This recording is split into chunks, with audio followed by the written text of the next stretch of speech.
First cut, just down like this, down like that, so that I get a little flap of skin. Okay? Now that I have the flap of skin,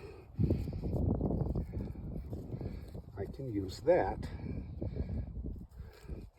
to go in, run around the butthole, and I'm just bouncing the blade off of bone. And you'll feel the bone. And this is why I like a 5-inch blade for this, because I can get all the way up in there. Okay, that's all I do in the back. Then, this little doe, I have no use for any of this white stuff. If I was caping out for a buck, I would definitely want to stop any of my cuts, like no further up than this. But for this doe, no use for white fur, okay?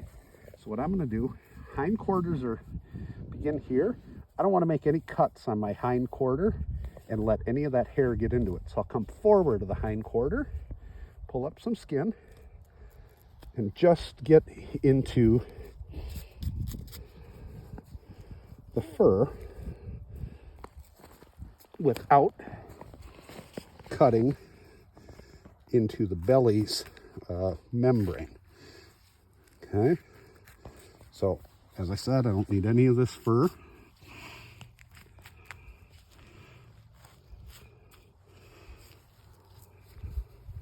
And I don't care about cutting through. See what a sharp knife does? I don't care about that hair being cut right now. Okay. So now that I have most of that trim back, I'm just going to remove all of that white. Okay. All right. No use for it. It never hurts to stop and take care of the hair. So this hair that's here, I left all this membrane. I'm just going to take whatever I can for hair that's on my hide. Get rid of that. Then I'm actually going to brush everywhere where I just made those cuts. Get all that loose hair off. Okay.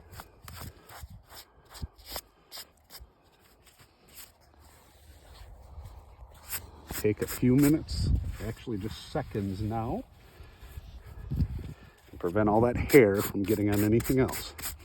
So now what I'm left with is the hair is either gone or it's attached to the membrane. All right, if you come and find a rib, there's a rib right there, I'll make my cut against the rib so I can't cut into the guts. Then I have a better feel for where I'm at and how much pressure is on everything. Well, always hit guts on video. So we're just going to be careful not to squeeze around on that. But now I just want to remove that membrane that covers her belly. Okay.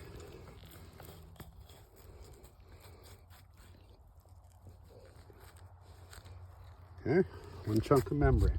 Again, I'm going to go through and make sure anything that I have for loose hair is off and out of my way. And now, Josh, if you come around the other side, now it's just a matter of, about here is where the diaphragm is, and you'll feel it. It's just a solid wall. Knife blade in, diaphragm is cut, and now I can stick my finger in it and peel the membrane back.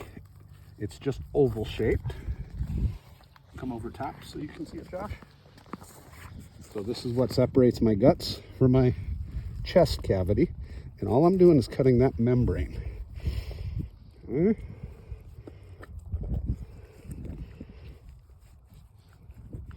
Just keep your fingers out of the way.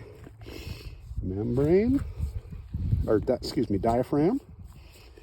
Now, this deer was shot in the neck, so it's nice and clean. If I reach up, I'll feel that one big hard thing. That's the heart. Knife in, come in front of the heart, and cut down to cut the esophagus.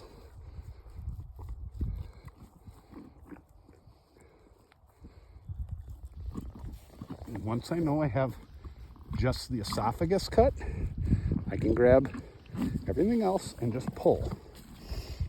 Okay, and that'll all come loose. I can begin bringing the vitals out, and you're still going to see more of this diaphragm that I haven't cut yet. As I cut that, okay, nobody's perfect. That's okay, because I have some blood up there to rinse with, but I'm just going to minimize disturbing all of that.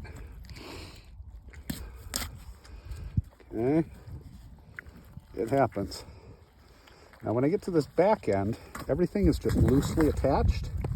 If I grab the last of the intestines right here and pull forward, you'll see that hair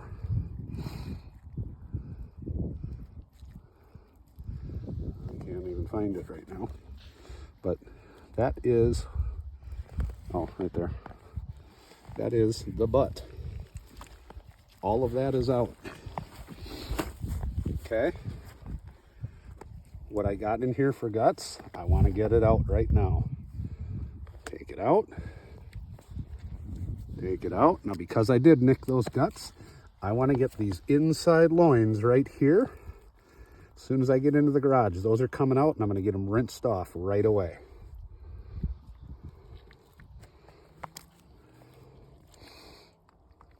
Okay. And that's all that you have to do for gutting.